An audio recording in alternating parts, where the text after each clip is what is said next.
Most people have done our webinars before, but I will just quickly reintroduce myself. I'm Angela Shelton. I am the CEO of Answers for Associations. We are a very powerful peer network for association professionals. We provide a safe space for you to come together through our innovative events, our learning opportunities, and our solutions designed to inspire growth and collaboration. So, before we begin today's webinar, I would like to acknowledge the traditional owners of the land on which we are coming together today and acknowledge that and pay my respects to their elders past and present.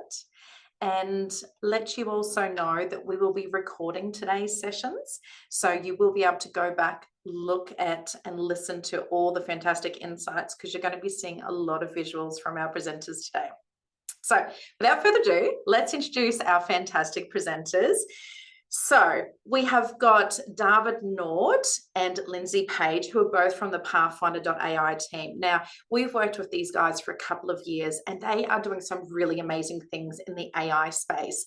And so today what we're going to be doing is going through and actually learning firsthand some of those really cool things they're doing within the associations, and how it's actually really looking at improving their performance, giving them time back in their day. And we're going to walk you through some of those practical tasks and routines and apps that they have been using. But if you do have questions, please use the chat box because we are going to be going through and providing follow-up information about everything that you see today. But otherwise, I'm going to hand it over to David and Lindsay. Thank you both so much for joining us today. No worries. Thanks for having us. And it's great to see so many familiar faces on the call as well. I'm just going to share my screen. We've got a great session in store for you all today. Okay, good. That should be all up there. Okay, perfect. So today's all about using AI to disrupt, reimagine, and lead your industry. And what we're going to be covering is quite a few different angles, but we were really led by you in your survey responses with how we made today's content come to life. We asked where you're at in your AI journey, and this was the distribution that we got, which is most people are dabbling with off-the-shelf tools. Some are brand new, and others are using it regularly. Your distribution is exactly the same as what we see across all of our customer bases, which is people are tinkering. I love that tinkering and dabbling. That's definitely the gateway place to get started. And for everybody within this distribution, I'm confident you're going to learn a lot today. We also asked you what you're most interested in learning about. And most of you were interested in practical tips. You want to get some time back. You want to learn some things that you want to go away and use straight away. That's fantastic. What types of tools there are, how-to guidance, responsible use of AI, improving member experience, and there was another one, reducing cost.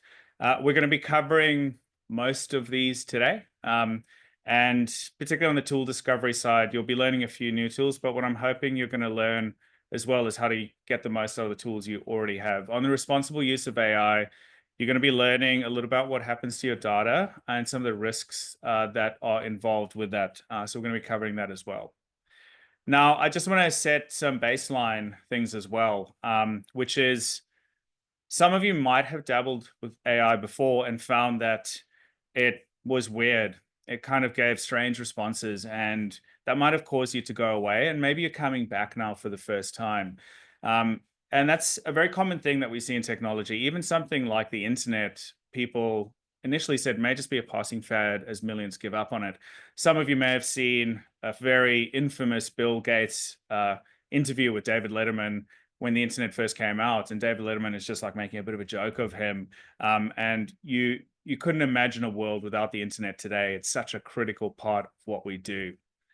And that's because this guy, Roy Amara, coined this phrase saying, we tend to overestimate the effect of new technology in the short run and underestimate the effect in the long run. So in the short run, we think that technology is going to kind of operate here, but it's kind of operating here. And even something like the iPhone, Steve Jobs took years to be convinced that there was even a market for the internet on your phone. He thought it's going to be so niche, why would anybody use a phone with the internet? What small subsegment for what small tiny microsegment of tasks would you use that for? Who would have thought that not only is it so big that it's a problem. We are addicted. We can't go 10 minutes, 5 minutes without checking the internet on our phone. We couldn't imagine life without it. And that's because technology doesn't go in a straight line like this. It's much more like an S. And so this is kind of where we're at today. We're hoping that it behaves this way, but it might behave down here.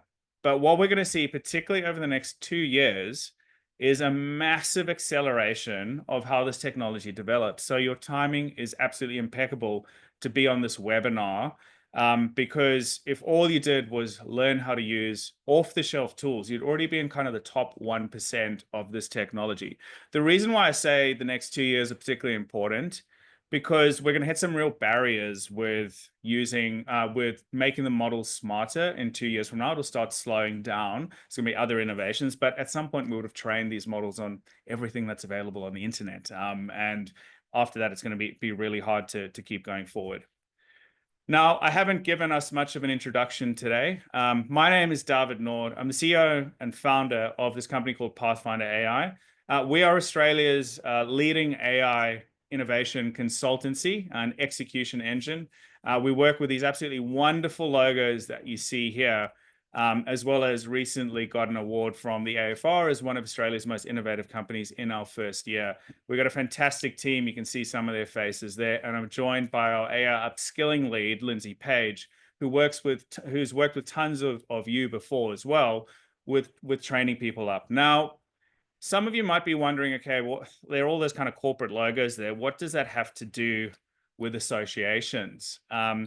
We absolutely love associations. So you can see just some of the logos that we see here. And we work with associations all the time, but our role is a little bit different with how we work with associations. So Answers already has a fantastic training partner called SMS, but you might know SMS as Julian and Belinda. Julian is fantastic at training up associations on being really productive using AI. He's been in this field for so long. Our role is much more to work with you on helping your members navigate AI. So when you're trying to make an impact in your industry and really navigate for your members, maybe it's training them up, maybe it's helping them in many other ways. We would love to chat to you, because we see this as a force for good. We see AI as a massive force for good. What better way to make that impact than through associations, which really helps the whole economy navigate. And so that's what we're here today. But we're going to completely respect your interest from today. A lot of you came here to learn practical tips. And so at least 50% of today's session is going to be focused on that. Now, to give you an idea of what innovation looks like within your member base, Honey Insurance is one of our customers. They save close to 200 hours per week, every week, by some of the AI work that we've done there. We've implemented Australia's first AI voice agent that's live there. When you call Honey now, you get a voice interactive experience where it's solving a lot of your problems on the phone. Massive impact to navigate through this. We're doing the same with Victoria Government. We're doing the same with so many other areas. And this is really the opportunity that you can do with your members, is help them figure out where all this pockets of innovation is. There's ChatGPT, of course, which you're going to learn a lot about today, as well as other tools, but there's also this more fundamental things of how you integrate AI into your operations. Now, we have our own way of mapping how people get through AI, this AI journey. They start with unsure. Is this real? Is this for me? At the beginning, in particular, people were worried this is all hype. It happened so quick. It's only 2 years old, and we're all a little bit burnt from the metaverse that kind of came in big and loud and then just disappeared as if it never existed. And then they're overwhelmed and they're not really sure where to start. And this is where it sounded like basically about 66% of you were moving just beyond this. You were dabbling. I love that word, dabbling. I love the word tinkering. Now, if you had to drop off in the next 5 minutes and all you took away from today's session, I really just want you to just pay attention for the next 30 seconds. If you want to unlock AI within your association staff, as well as your member base, The most critical rung to get up to here is where you have a spark. You have a group of champions trailblazing. So if you're an association of 20 people, you need 5 people that play by different rules, that have some money that's allocated to them to tinker, test, try out these tools, and play back to your leadership and your board how it's going and where the value is. Apply that same principle to your member base. We're looking for 5 members, 50 members, not doesn't matter what it is, that want to help us navigate the AI impact to our industry. So you can play a fantastic role of that. That champions group forms the basis of rolling out to the wider organization or the wider member base. We've never seen a single successful client roll out AI without a highly functioning champions group that are really paving the way and figuring this out together. This champions group also needs a lot of support from your board as well as your CEO. Without those 2 things, very little traction as well. After that, once you've got that going, your first rung up is supercharged. So every employee more productive. And today is really going to be focused about that. So everybody's going to learn how to be a bit more productive using these tools. Do things to get some time back. Who doesn't want a whole lot of time back? But we think it's a pretty low bar in terms of where you want to get to. The thing you want to get to is Reimagine, where you're doing things you couldn't do before. Now think of your CEO. They might do a monthly newsletter. Why not turn that into an AI video avatar that's done in a dozen languages in 50 variations specific to each member segment? But it hasn't taken you much extra work. You haven't just made a newsletter faster. You've actually done a whole new thing. So it requires you to be creative, to test and learn, but this is the core part of that champions group. And what's really fundamental is you want to get to a point where you're getting breakthrough innovation. It needs to be sticky. People need to be thinking about AI all the time. You can't hop any of these rungs. You have to go through that journey. Now, almost everybody is overwhelmed, but especially your members. And I think that this is where you all have a fantastic opportunity to ask yourselves, do your members know what the impact of AI is? Are they clear on the tools they should use? What are the long-term impacts on job changes are within their industry? An action plan of how to take advantage of the opportunities in front of them. There are far more opportunities than there are risks with AI at the moment, and everybody's still figuring this out. It's a great opportunity to capture. And then finally, are they skilled up on how to make that happen? And who better to lead the member base than you? So I think that this is a fantastic opportunity for every association to play a role to make your members comfortable. So this is through white papers, creating a roadmap of how you can adopt it, the risk, the opportunities, the issues, the impact areas, make them compliant. So give them acceptable use policy templates, recommend tools that are compliant, vetted, and that you endorse, and outline really what are the risks and the opportunities. And the final thing is make them capable. Host masterclasses, workshops, conferences, board briefings. You can give prompt guides, e-learn, CPD.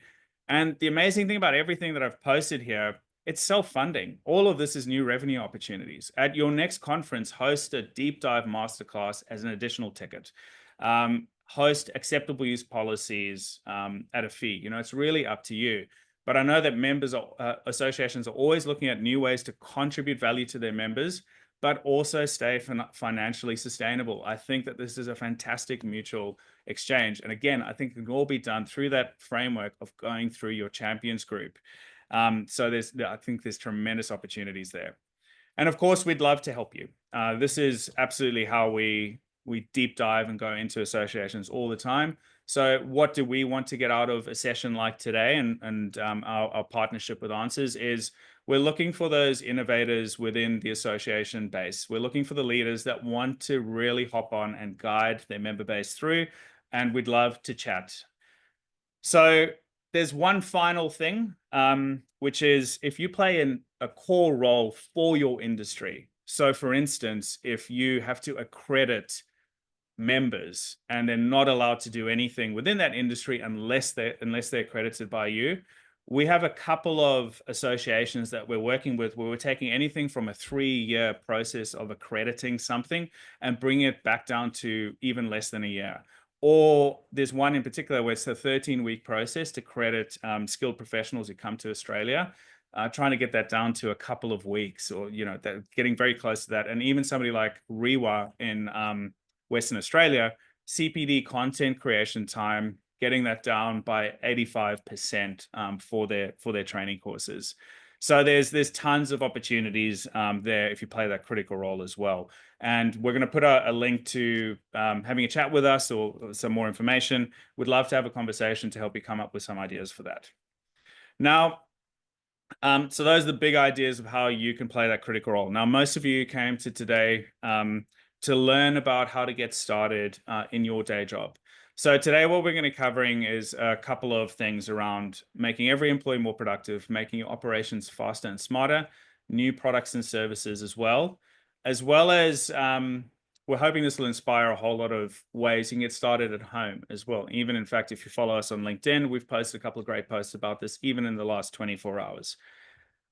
So before we dive into the demos, just to close out some of the slides, generative AI is a new superpower, but it's only useful if you use it. It's a very strange technology. It is trial and error. It is test and learn. It behaves strangely at times. You need to persevere, but I can promise you that the journey is worth the effort, because what you'll end up doing is eventually it becomes indispensable. It becomes a true extension of yourself, and you leverage it for lots of things. So to give you an idea of, now, some of you asked about tool recommendations and probably wondering, how does it work? I see there's Copilot, there's Claude, there's OpenAI, there's ChatGPT, as well as all these other things. How does this work? We look at it as these 3 big buckets. So you've got a general AI assistant. You've got these much more narrow things like Gamma, that's very specific for presentations. You might have something like Fireflies that does meeting minutes automatically. But then you have things like where it's just a feature in a tool. On the opposite end, this is where it's a platform that you automate things, so you don't even have to type anything in. It just strings it all together. Our recommendation to you all today is, before you go too broad, become an expert in a general purpose tool like ChatGPT. You need to get the paid version. You're going to hit limits with that. And ideally, you get the team, ChatGPT team version. It's going to give you lots of features. It's fully compliant, and it's also integrated into Microsoft tools like SharePoint. So all of your SharePoint material can be accessible through ChatGPT. Copilot is an emerging product. It will be fantastic long-term because it has access to a whole lot of data that something like ChatGPT doesn't. But in terms of pound for pound performance, ChatGPT is still miles ahead and is believed by many, myself included, to be the best gateway into AI. With these things in the middle, with these narrow tools, try out as many as possible. And this is where your champions group is fantastic. Never sign up for an annual, always sign up for the free trial. When you get to the end of the free trial, ask for an extension. They always grant it. Play with lots of tools, see where the value is. The features, I'm yet to see features in a tool that are actually valuable. Canva, I think, is probably paving the way, but who uses the generate with AI button on LinkedIn? That type of thing. Even Miro, I don't think it has much help. But for those associations that want to take it to the next level, I would also encourage you to look at a tool like N8N or Copilot Studio that allows you to string things together end to end. But it's no point in looking at that until you've got some real mastery of this stuff up front. So yeah, these are become an expert on both ends of the spectrum and tinker a bit in the middle. Now, there's a couple of things that, okay, so if AI were a person, what would it look like? If it was a team member, how would it behave? There's 3 ways to think about this. AI is an assistant, somebody is graduate level who can take a lot of work off your hands. All of you know what this person is. You can feel it, right? So this is the person, the extra set of hands that you wish you could just delegate some work to. You've got to go through these, you've got to consolidate these 6 spreadsheets. Okay, that's not skill. It's not a skilled, valuable use of your time. This is where AI is fantastic. Whenever you feel like you can delegate it to a graduate, this is a fantastic task for AI. Somebody who's competent, skilled, energetic, but junior, this is a skill for AI. In the middle, complete opposite end of the spectrum, is a thinker. So this is a PhD, highly experienced person who's great at advice, but not doing. So if you want some ideas of how to host a conference, like some ideas for a new conference you want to put on, the thinker is going to be fantastic. They've read every single book related to your industry. They have so many ideas, and is a fantastic way to either get ideas at the beginning or double check some work that you've already done. And then the other side, and this is getting particularly better every day, is a creator. So this is where you're creating things like copy, newsletters, blogs, things like that. But much more excitingly, you are creating things like video, audio, image. You're creating simulated podcasts to make an article come to life. Now, if some of you are wondering, what does this mean for jobs?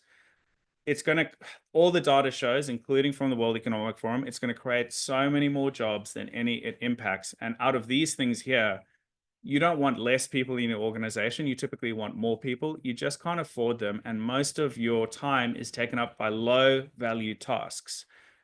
Use the assistant to get rid of those things, and use the creator to amplify the things that you already do.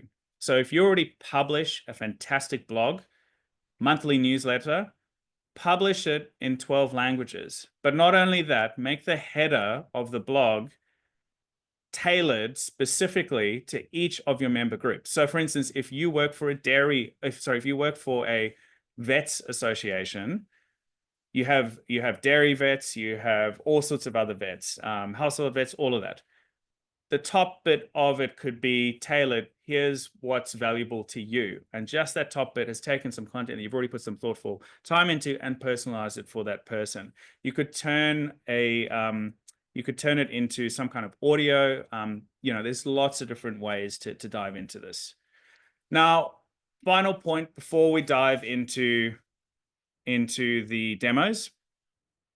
What happens to my data? It is the number one question, right? I'm really worried that when I use ChatGPT or any AI tool, it's going to train on my data. People are worried that if I give it my financial information, it's going to be accessible by other people who use ChatGPT.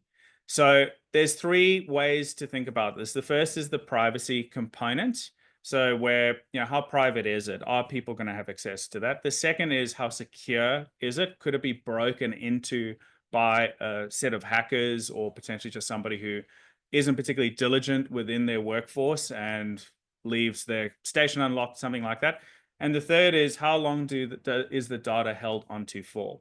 So those are the three angles to come at it from. Now, on the privacy one, if it's a free product like ChatGPT, you are trading data for value. So you are giving up privacy. It's going to be highly secure. It has all those certifications like SOC 2, SOC 3, SOC 2 type 1 and 2. It's got all of those things. But you are the product. You are giving your data to them so that the paid users you're paying for it by giving your data so that make the experience better for the paid users. Those of you on LinkedIn, Facebook, Instagram, you do this every single day. You don't pay for those products. You pay for it with your with your data, so they can advertise to you. So you trade that. So as soon as it's free, be cautious. Even with a tool like ChatGPT, you can opt out of training the model, even on the free version. Then you've got security and retention. The overall theme of this is there is a way to get it highly secure, but it may not be compliant for your industry. So for instance, something like ChatGPT has a lot of common certifications like GDPR, SOC 1, SOC 2, SOC 3, all of these things, but it's highly secure, but it hasn't been certified to handle things like credit card information and medical records in Australia. Might be secure, but it still needs to get through all these industry bodies and certifications and things like that. But there are ways through all of this. And if you are concerned and you just want to double check with us, please just call us, because we can give you an answer very quickly. I think that's enough slideware, to be honest, and I think we're bang on time. So what I'm going to do is I'm going to show you how to get started with ChatGPT. I'm just gonna have a sip of water. Sorry, guys. I've been talking nonstop for 25 minutes. Okay, fantastic. Okay, so we're gonna split this into two parts. I'm gonna show you some ChatGPT basics, which will cover if you just do these three things in ChatGPT, you'll be in the top 1% of ChatGPT users globally. I'm not kidding when I say that. We're yet to meet a single person who consider themselves a power user that's done these three things. So let's dive into it. Okay, I just got to pull this across to this screen.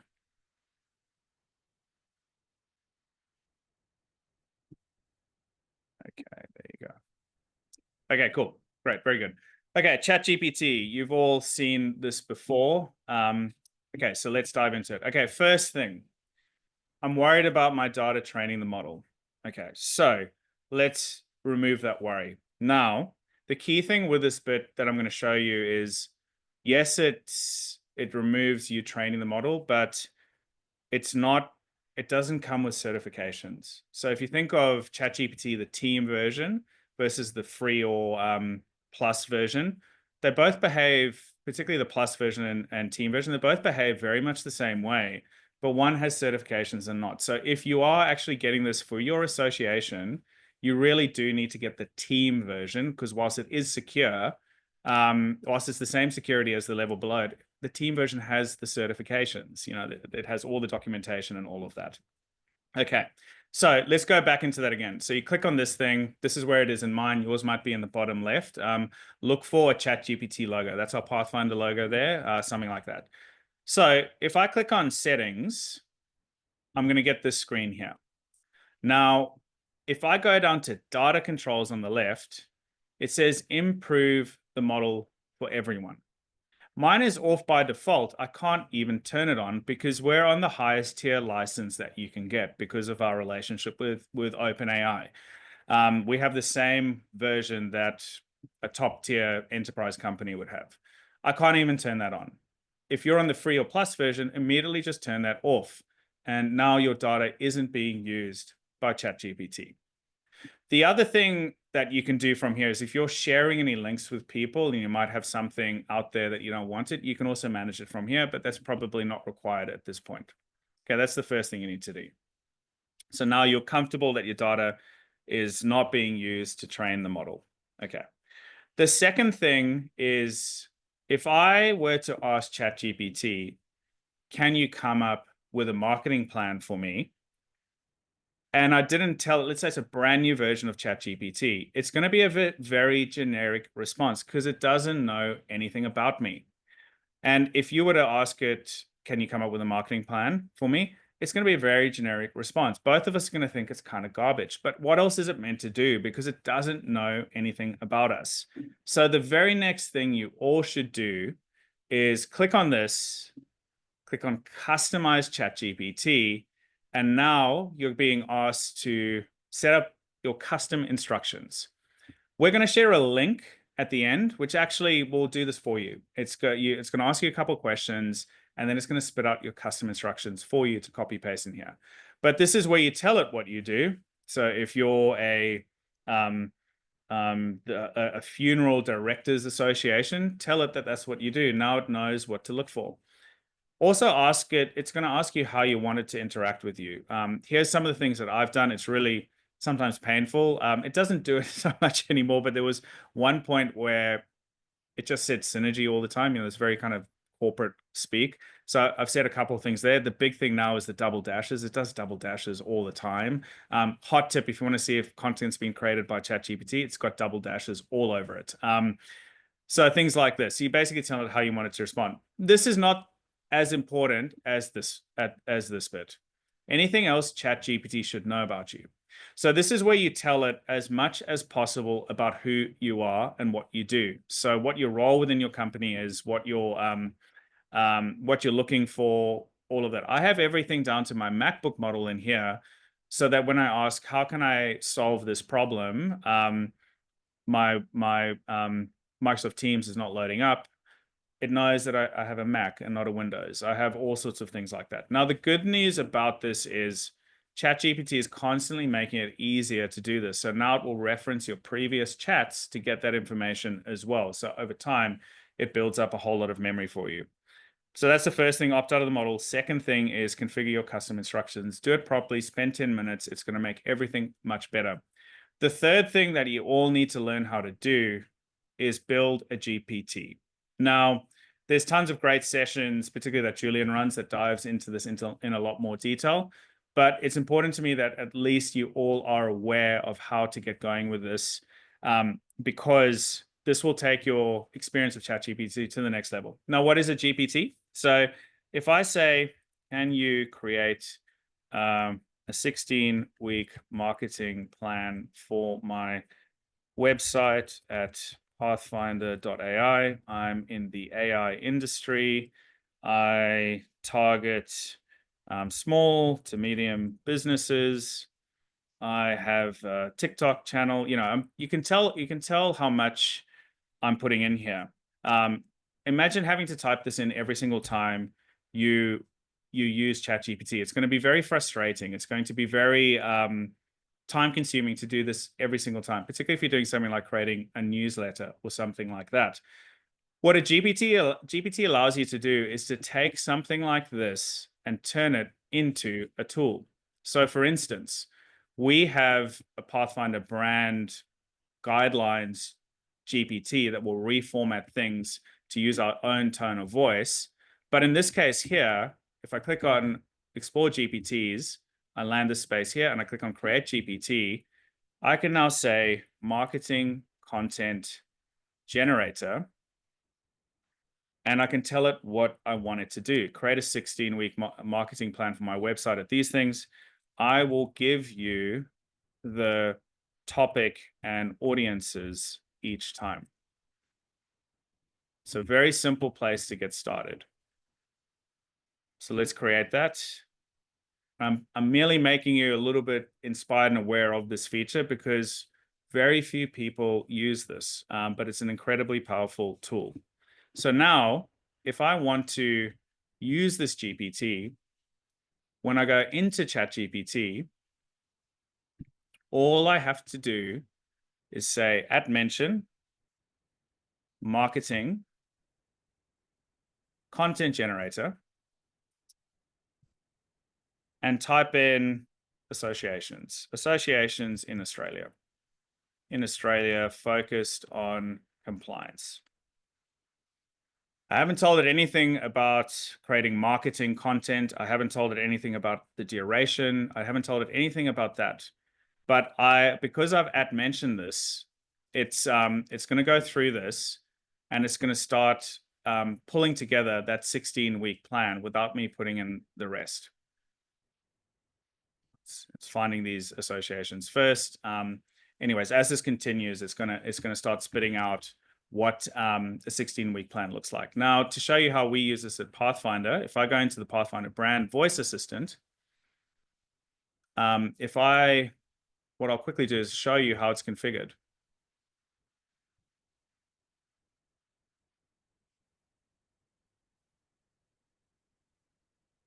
Let's go to this.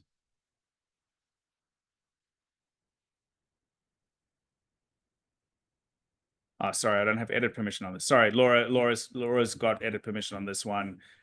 What this does is we have a brand guidelines document, which has all the words we use when we do things publicly. Our style of language, what we call things. I can put in any copy in here and it will immediately reformat that to follow our brand guidelines. So think of if you have a CEO who publishes comms, maybe it's a press release or something like that, or maybe it's a statement from your association.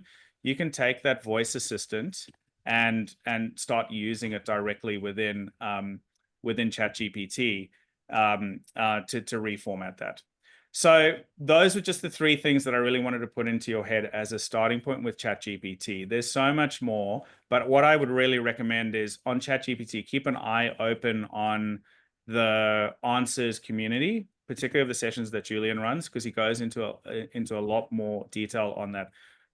2 ideas to help you get started. If you, for events, so things like speaker descriptions, event descriptions, announcements, things like that. You can create an events formatting GPT.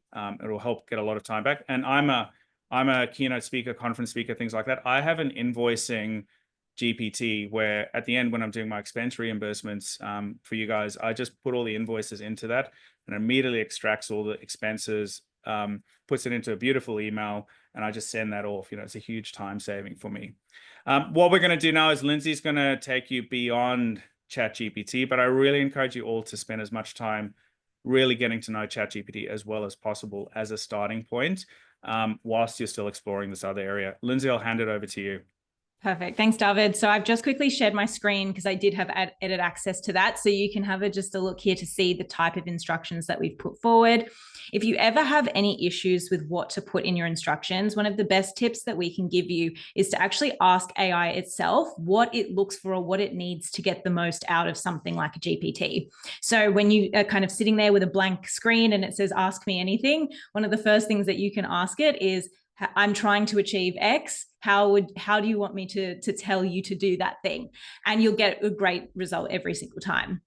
So David mentioned previously about our work with associations and how we've been able to see some really great wins across the board from using not only ChatGPT, but other tools off of the shelf. And what we mean by off the shelf, it's essentially tools that you can pay a subscription fee for that's very minimal setup and also not any sort of crazy configuration or customization.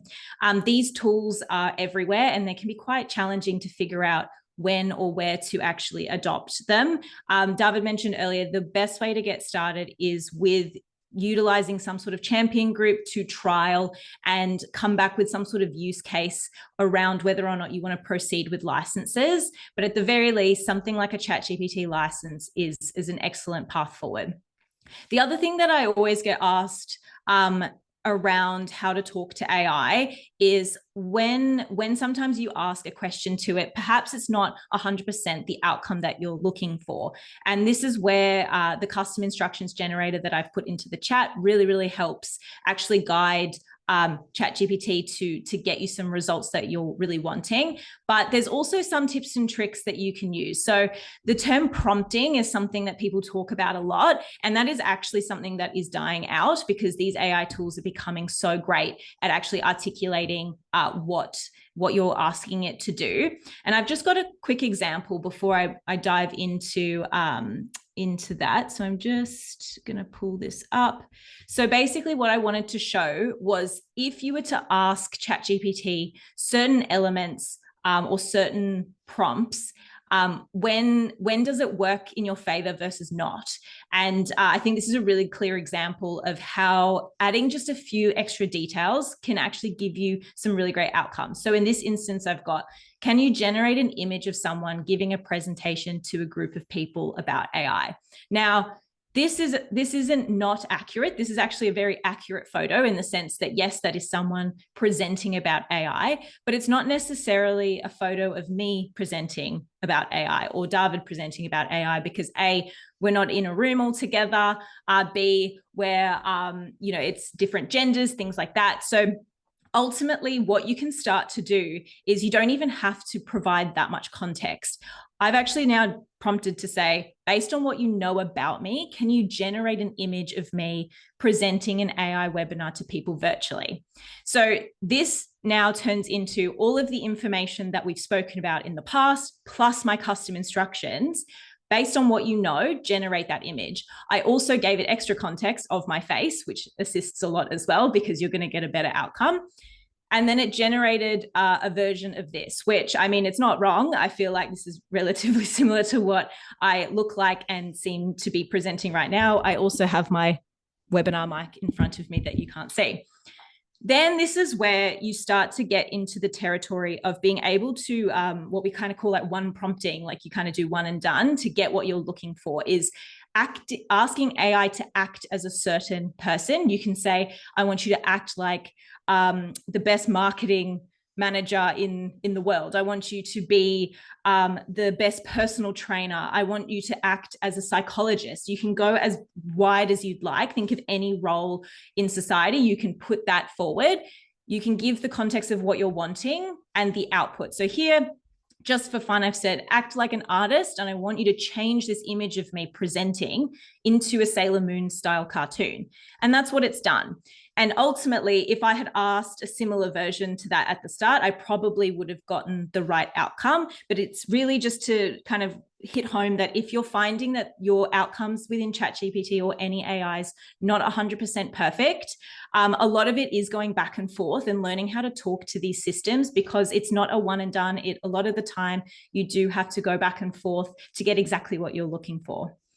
So David mentioned a few times before around CPD learning and the opportunity that everyone has for their members to create CPD style training. And so I thought, what better way to demonstrate how you can move out of ChatGPT with some of these off-the-shelf tools. So I'm going to just quickly show, like at the start, if I was using AI as a thinker, how could I get some content that I can move into other areas.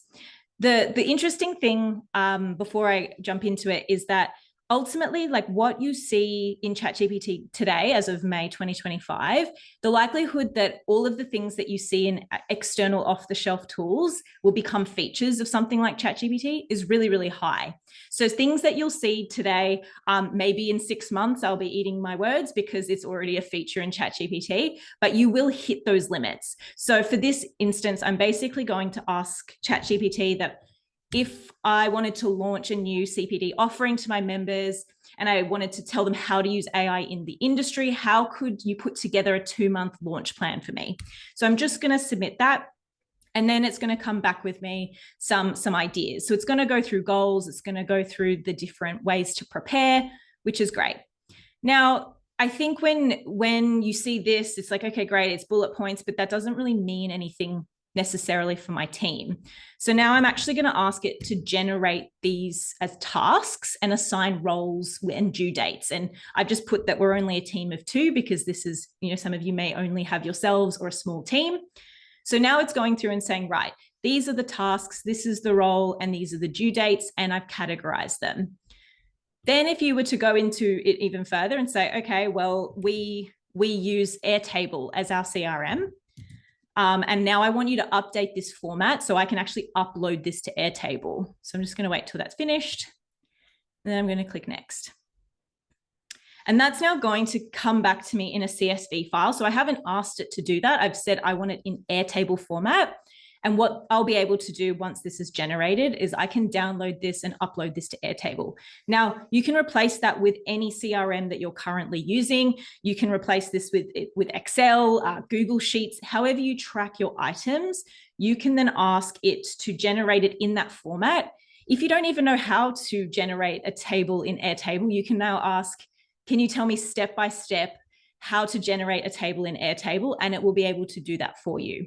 Now, in the future, it might be able to be integrated and it will just generate the table for you in general. And that's what we're starting to see with some tools like these AI agent tools like N8N and Relay. So eventually that's where this is going. But for now, this is essentially where ChatGPT stops. So now let's say we have this great idea. We now want to move forward with this CPD learning course, but now I want content for it. So we mentioned earlier about one of our associations that we've worked with, REWA, and essentially they had a problem. They had a whole bunch of training content that was sitting in PDF files that essentially just didn't really change unless someone went in and that had Adobe skills to be able to go into InDesign and update that training material. What they ultimately ended up doing was we figured out that you're able to upload PDF files to ChatGPT to actually extract all of that text. Then they were able to update that content and regenerate that content into an application called Gamma. So I'm just going to replicate what that looked like. So this is just essentially a CPD example that I generated earlier. All I asked ChatGPT was, if I was to put on a lesson, essentially a CPD lesson on AI for my industry, can you provide me with content? And then I asked it to download as a Word document. You can see here that I can either do it as a presentation, a web page, or a document. It's even got social tiles now on Gamma, which is really impressive. And it'll be interesting to see how that goes. And then what I'm going to do is, oh, why is that not doing that? It's always the live demos that that get you in the end. All right, let me just quickly upload my file again. Should only take a second. Great. So I'm just going to click presentation, and for the speed of the demo, I'll just quickly, I won't go through how to get the most out of Gamma, but essentially it's broken it down into different slides for me. And then I'm going to click continue. So with Gamma, you have the opportunity to select different presentation styles. So you can have your own, your custom template essentially. So we've got our new branding here, but you can also pick from the standard ones. And then I'm going to click generate. And what this is going to do is it's going to generate presentations immediately, essentially from the content that I've provided it. It's going to generate AI images. It's going to format what I've just put forward into a presentation format. Now, by no means am I saying, is this going to be replacing everyone's PowerPoint and their Microsoft subscription? But what this is doing is if you have content that is sitting there and you think, I really want to get this to market, or even internally, think of all your HR documents, think of all of the documents you just have sitting there. Maybe it's not in your branding, and you would like to be able to push that out either to market or internally, this is a really, really great tool that you can already have all of your branding set up, and all you have to do is click a button / you can then go ahead, and then if you're not happy with the layout, you just play around, and ultimately you're able to configure something quite quickly. So this is one part of how you can use more off-the-shelf tools. The second is looking at the breadth of what's available with the technology. So David mentioned a few times around how, you could have your CEO send out a personalized avatar of themselves to their members, greeting them or telling them that they're excited to come to the conference.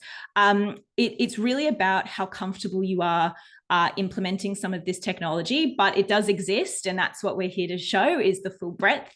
So what I'm going to show now is, let's say this course went live and we wanted to promote it, that we could use something called HeyGen to actually generate avatars of ourselves. And I'll show you how A, I've done it, and B, showing that you can do it in any language as well. So hopefully I've clicked sound. So just give me a shout if I haven't done that, but I'm just going to play this. Hi everyone, great to see you all today. I know it looks like I'm speaking in this video, but it's actually my AI avatar. Hola a todos, es genial verlos hoy. Sé que parece que estoy hablando y editando este video, pero en realidad es mi avatar de IA. Discover how to make AI work for you, not the other way around. Secure your spot today. So you've just watched me speak for X amount of time. Is that a complete replica of me? No. Is that in the right direction and getting my mannerisms, even my tone of voice? I personally can't speak Spanish, but imagine if you have international audiences and you really wanted to push out your content to a different market. You're now able to do that relatively quickly and without it being incredibly affordable as well. So all of these options are available and off the shelf. My biggest advice would be, just as a closing out before we go for questions, is that I would just have a look at their policies, if they are compliant with the items that David listed earlier, just to see if what you're uploading and making sure that you're aware of what you're consenting to when you're doing that. For example, HeyGen has a very strict consent policy. So I can't, for example, take David's video and use it for my own purposes. But it's ultimately just being aware and educating yourself as much as possible. And ultimately, that's exactly what you guys have been doing by being on this call. So that's all we have really to show you from the nitty-gritty side of things, but we would love to open up for questions. We always like to leave 10 minutes or so just to facilitate that, but we can do literally anything live if you want us to do it, either in ChatGPT or in an off-the-shelf tool. Before we dive in, just in case those of you have to drop, one last hot tip that I want to give is the best way to learn how to use ChatGPT is to literally ask ChatGPT. So all of you, I highly recommend you can start with the free one, but I really encourage you to get the paid one. I flipped to the O3 model, which is, you'll get there, but these are the ones that think and do a lot more web searching. but punch in something like this. And if you're on the paid version, definitely flip to O3 and give this a try. I'm the events manager for the Cybersecurity Association of Australia. So tell it who you are and your association. I'm brand new to ChatGPT. What are the top 10 ways with practical examples of how I can use it in the next week? Now, that prompt there, it's a very simple prompt, but there's a lot going on there. It's saying who I am, who I work for, the tool I have, given it 10, so give me lots, like 10 is good. Practical examples, not just high level, of how I can use it in the next week. So it needs to kind of be very accessible things that don't require a lot of work. And this is going to help you come up with a whole lot of ideas. You can also ask it, interview me about my job, and then produce it after that. And you can go a lot more extreme than that. You could say, can you create a robust ChatGPT prompt template pack for the top 100 ways I can use it? And it'll end up creating a lot of things for that. Here, try to create it kind of a PDF or Word. But you get a bit of the idea of how it's going to go through it. So that's a great starting point. Okay, we've got some good questions in the chat. I was just responding to Rebecca, which was around, is that the same as having Adobe Pro platform and converting the document? And that is, I would say that is true. I know for Rewrite in their instance, they were actually looking to no longer move forward with their Adobe subscription because it was incredibly expensive for what they were using it for. So ChatGPT ended up being a cheaper alternative in the long run for them. We've got Rachel saying that she had issues with getting HeyGen to replicate Kiwi accent. Any tips?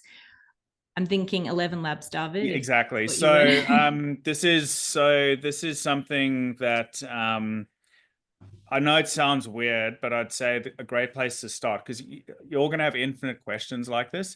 Ask ChatGPT. So that's a great place to start. Look, I've got this Kiwi accent. HeyGen's kind of sucking with replicating it. Ask ChatGPT how to solve it, and it's going to recommend some other products. Now, off the bat, there's a tool called 11 Labs, and even HeyGen allows you to use 11 Labs. So 11 Labs is it's a voice replication platform. It's equally mind-blowing and equally scary. Any of you could have taken a 10-second snippet of my voice in today's session, and you'd have enough material to completely replicate my voice. So in HeyGen, you can go to import voices, and you can actually hook it up to 11 Labs and then configure it in 11 Labs. It's definitely another paid license, but it is still very affordable for what it is. Yeah. We've got another question from Evelyn. So how can you use data/tables in the general tools as opposed to text? Yeah, so I'm happy to take that one first, Lindsay. So you can use it.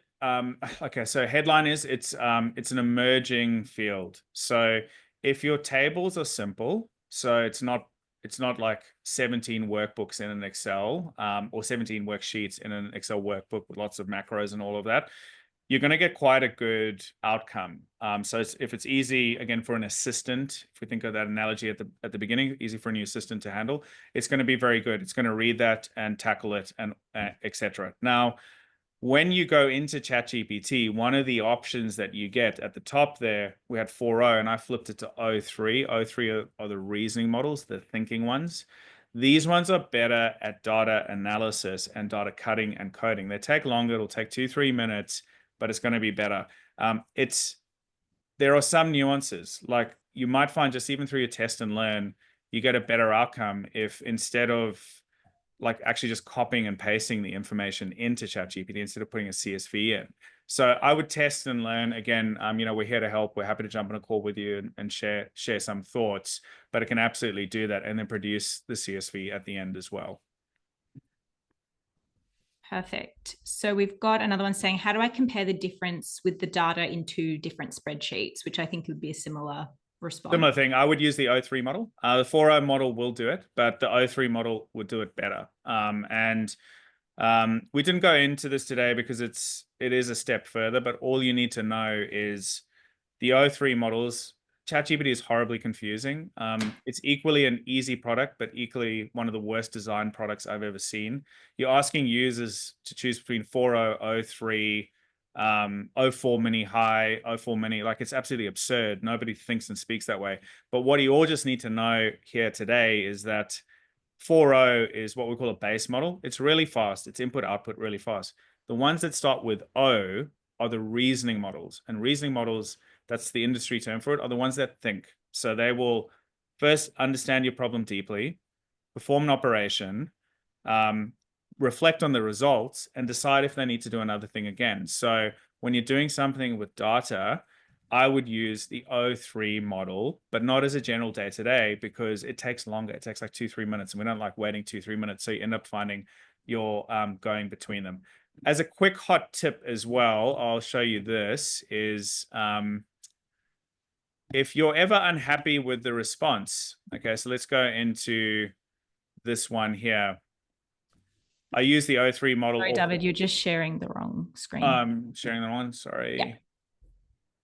Let me try that again. Okay, so let's do that again here. So if you ever use ChatGPT and you're unhappy with the response, let's say you've used 4.0. 4.0, great for most tasks, uses advanced reasoning. If you're unhappy with the result, you can just click the switch model, and it's going to redo what you just did and do it on the different models. So do it in 4.0, maybe flip it to 03, and then you'll go from there. Yeah. Okay, perfect. There's another one around any tips around when to use limited deep research. Yeah. So deep research, I think I don't personally, I actually don't use it at all anymore. So deep research, for those of you who don't know, when you use ChatGPT, there's a button that says deep research. It will take about 20 to 25 minutes typically to run. So if you wanted to do a detailed industry analysis about the impact of AI to your industry, you're trying to publish some kind of white paper, what deep research will do is do several dozen web searches and come back with some analysis and a really big deep dive, like a really big report. I find that since 03 has been released month or so ago, it does the same. It gets you 95% of the way there, but you're just waiting a minute or two. Like, you're not having to wait 25 minutes. So I would say use 03 first. If you're unhappy, use deep research after that. Perfect. So the next one is very specific. So it's around reviewing a large report. Up until 20 pages, it's good, but after that, it starts to hallucinating. And if there's any tips around that. Sorry, I'm robbing all these questions, Lindsay. Like, that's all right. I find you're so like, when it comes to the boring stuff like data and reports and that, I'm good. As soon as it comes to marketing, Lindsay's the bomb. Okay, so this is like, it's fantastic where Rachel is. So she is finding the limits of the platform and now is exploring further. Like, everybody should really dive in to try to get to that level. We're going, I find it's working up to 20 pages, but after that, it starts hallucinating. Okay, fantastic question. So the first thing I do is try the O3 model. I know it's an answer I say all the time, but the second thing is, for something like that, where accuracy is incredibly important, I would use Google's Notebook LM. Now, I'm not going to go into all the differences in that today. Just know that if accuracy of reports and documents, even a 500-page PDF is important, something like Google's Notebook LM specializes in high accuracy. To a point that Lindsay made earlier, it's just a matter of time before ChatGPT has the same level of accuracy. They constantly just push the envelope. But it's great that you're finding those edges, but Notebook LM will solve your problem right now. Perfect. So the next question is around advice on how many materials, files, websites you can upload into a prompt, or any advice around structuring prompts. I can take this one. So this is incredibly nuanced, because I think there is actually no correct answer. ChatGPT hasn't come out and said, look, if you give us the perfect combo of 2 websites and 1 attachment and say it this way, you're going to get the perfect outcome. I do find that I would say upload as much as you would like, but make sure that what you're uploading, you're actually giving it context of what it is. So for example, if you have 2 documents that you want it to compare, you just need to say, like, look, this first document contains X, the second contains Y. And my goal is I'm trying to compare the two on page X. Like essentially how you would explain it to a person to get that task done. As much detail as possible. It doesn't get overly confused with too much detail. If you're finding that it's missing the mark, I would just ask, like, what's your interpretation of what I've asked you, and what, how can we get to the resolution that I'm looking for? And it's almost like a conversation with a person to get the most out of it. But the long and the short of it is that there is no perfect formula yet until they release it. So like I'll add to that as well. Like I think that's Brendan. I'm just taking a guess from BMU, but anyways, so it's an emerging field as well. So to the answer earlier from Rachel, so if accuracy is really important, I would use Google's Notebook LM for that. There's also like even the order of upload and things like that seem to matter. Like if you give it one document at a time as opposed to 5 documents, it might work better. I'll give you one simple example, and these are kind of the weirdness of these things that you figure out by getting your hands dirty. With that invoice example that I gave earlier, if I gave it 3 PDFs and an image of like expense reimbursements, it's going to suck the 3 PDFs, but ignore the image, but tell me it's done all 4. And so I had to actually instruct that GPT to say, first give me PDFs and then separately as images. But these are all temporary issues. In the meantime, what you can do, try the O3 model first, because it is going to do a much better job of analyzing everything. It's just going to take longer. Love it. Evelyn's questions around Copilot. So can Copilot do what we've just been discussing about data, comparing, uploading spreadsheets, things like that? Yeah, so Copilot is only better than ChatGPT if you use the Microsoft ecosystem. So as an example, if you point it to a SharePoint folder, which even the ChatGPT team version can now do, but it's Microsoft's depth is that's where Copilot is better. So not the free version, make sure you're getting the paid version of Copilot from Microsoft 365. Pound for pound though, ChatGPT is better. But Microsoft has much better access to things like SharePoint folders. So as an example, you might be able to put all of your previous conference prospectuses and whatever into one SharePoint folder, and then create a SharePoint, like a conference chatbot internally off of that information that people can chat to. Now, you're not having to reconfigure a chatbot each time to update it with the information. You've just told it to use a SharePoint folder. And then you have to be very strict with people internally that SharePoint folder needs to be very clean, which is a whole separate battle, because you can't have 17 versions all labeled final, 17.0, final, definitely final. It's got no hope. So that's where some more actual like SharePoint diligence comes into play. I'll quickly just flick through one or two of these, Lindsay. Actually, no, you talk about the chatbot one there from Rachel, because we've done some of that as well. Yeah. Yeah, 100%. So I think some of the best products on the market, it really depends on what the output is. So some people just want it to be like an FAQ bot. There are companies like Sendbird, as an example, that you're able to provide that specific content, or you kind of upload a knowledge library and then it responds to that. Then there are other ones that are a little bit more nuanced, where it actually can research outside of what your website's doing. So there's an app called crisp.chat that does a very comprehensive AI experience when it comes to chatbots. So for example, if let's say you were running an event, someone could actually message and say, like, where should I get food around the event? And it will say, oh, up the street there's a burger shack near the ICC, if that's where your event was at. So it really just depends on the level. So I would check out, for more like FAQs, I would check out Sendbird.ai, I believe it is. And then for more like of a comprehensive kind of AI respondent, it would be crisp.chat.ai is the company. Yeah, definitely check out Crisp. Like it's one of those tools where there's a lot like it in its field. It seems to have 95% of the features at like 1/10 of the cost. Like, we're big fans of Crisp. Does multilingual as well. So all of a sudden you guys are multilingual conference organizers and all of that. Yeah, I think we're done. We're way over time. Yeah. Sorry, we get carried away. There's one more question from Matt, but I can like respond in the chat while you finish up, Angela. No, look, the questions are good. And the fact that people have stayed on to here, that's fine, because it is a great opportunity. They've got you in person. As much as I would love to stay on, I'm going to suggest to everybody that we're going to connect you all together so you can actually reach out, have a proper chat with Pathfinder. Like I said, they are doing some really cool stuff. If you really want to understand what this looks like, we'll share a link for you to find a time to talk it through. We've got a couple of great resources that Lindsay shared early on. I know that they are big game changers, and the recording is going to be coming out. So if there's anything else that anybody wants to know, we'll be continuing the conversation in the community. We'll make sure you stay in touch. But to David and Lindsay, wow, I'm just literally gonna hit end and run away and go create my own chatbot and create a few tables. It's so exciting. Thank you both so much.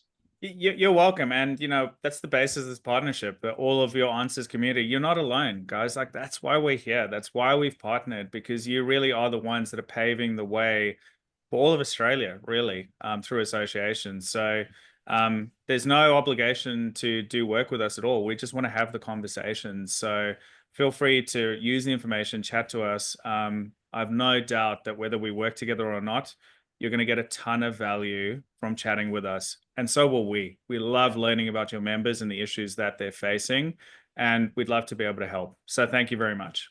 And I just want to add in there too, David, a big question that did come out of the feedback was, how do we get our members to start using AI and be comfortable with it? I'm going to reflect back on what you said earlier. If you want someone to get up and be the AI evangelist and get people really excited, get David in the room at your conference, get him talking to your members to explain firsthand how they can use it, because they're going to use it differently to the way that we do in associations. So thank you both so much for that. We'll get everything across to everyone who came along today, and I hope everyone has an amazing afternoon. Thanks, everyone. Thanks. Thanks, everyone. Bye-bye. See you later.